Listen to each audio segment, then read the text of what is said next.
In today's video, I'm going to teach you how to resolve Turbotax error code 630.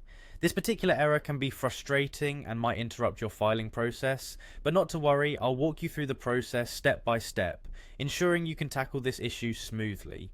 To get started, open your browser and navigate to the Turbotax official site by typing in their URL or simply searching for it if you prefer. Once you're there, you'll see the familiar homepage of Turbotax. The next step is to locate the Sign In option. It's typically found at the top right corner of the web page. Click on it and enter your login details to access your account.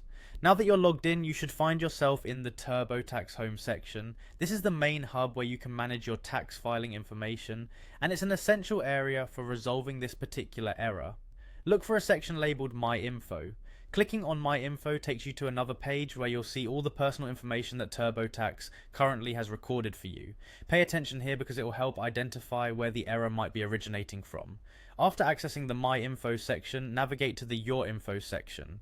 This platform lists more detailed personal data. By clicking Revisit, you have the opportunity to scrutinize each segment of your stored information. Look out for any inconsistencies or places where details weren't fully entered or might have been entered incorrectly. This proactive review can often pinpoint the cause of error code 630. For many users, correcting or updating information here solves the issue, but we're not done quite yet. Once you've carefully reviewed your details, click Continue. This bridge takes you to subsequent steps of your tax filing process, but more importantly, it lets Turbotax reprocess the changes you just made. Now it's time to address your SSN or ITIN. In the same Your Info section, look for a choice labeled SSN or ITIN and give it a click. This will allow you to either enter or verify your social security number or individual taxpayer identification number.